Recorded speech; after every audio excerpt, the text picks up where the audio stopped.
Hey, what is going on, everybody? Uh, Today I wanted to show you one of my all-time favorite decks, which is Numeron. I'm gonna be showcasing a very competitive deck profile. Um, I'm just having a lot of fun with this deck. Hope you like this video. Let's get right into this.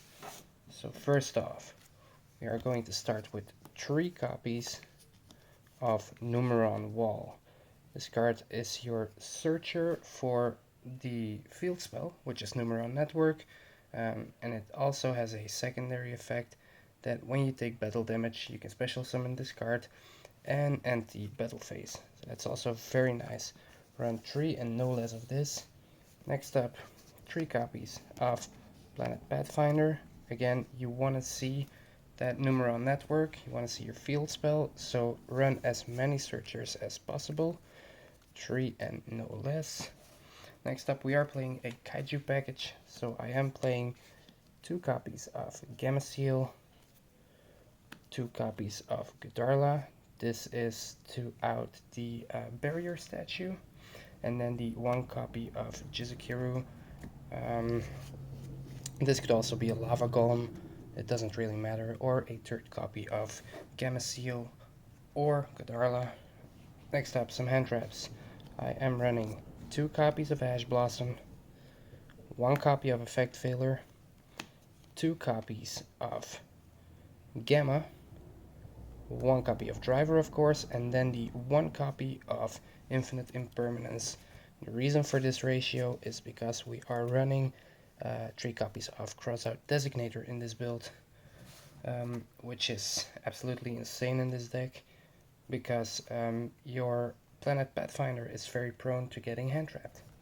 Next up, I'm also running 1 Elemental Hero Neos and 1 Rainbow Dark Dragon. This is for our fusion monster. Okay, onto the spells. I am running 1 copy of Terraforming, which is essentially a 4th copy of your Numeron Network, which I am running 3 of. And then I am also running 3 copies of Numeron Calling instead of 2.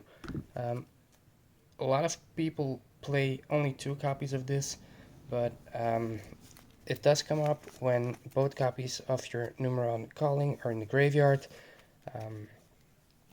and this is the way you can keep playing. So yeah, run 3. Next up, the most broken card in this entire deck, Memories of Hope. This essentially lets you draw 4 cards without any cost. It's absolutely insane. It's like a double pot of greed. The next spell, of course, 3 copies of Crossout Designator. Yeah, there's nothing to explain here.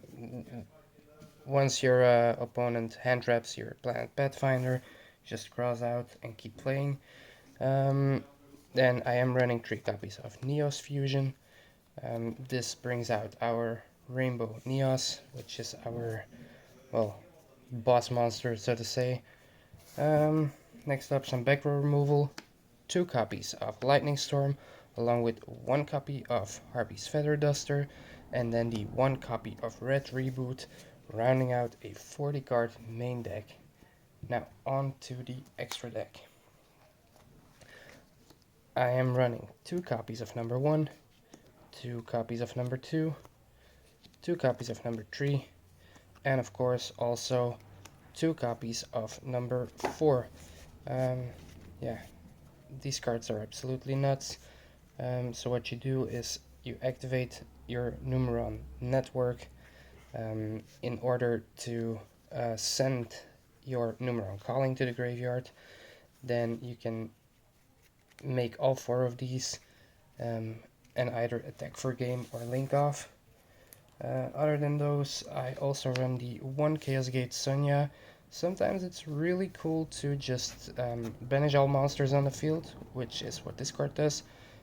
Next standby phase, it comes back, and your opponent takes the burning damage for all banished numbers. So that's really cool. And onto the Link monsters, I am playing the 1 Infinitrek Fortress Megaclops. This is a really cool out to Dragoon and stuff like that. 1 copy of Mech Knight Crusadia Avramax, This card is absolutely insane. One Appaloosa above the Goddess. You can easily get 4 monster negates on the field. And then the 1 Underworld, Goddess of the Closed World, for when your opponent has a problematic monster on the field, you can just use that to link off into your link 5. After that, I am running the 1 Rainbow Neos. This card is so cool. But if you have the Destroyer Phoenix Enforcer, I would recommend playing that one. And to round out the extra deck, I'm also playing the 1 Psy Framelord Omega. And that is it for the deck profile. Not much to say. I hope you like this video, and I'll see you in the next one.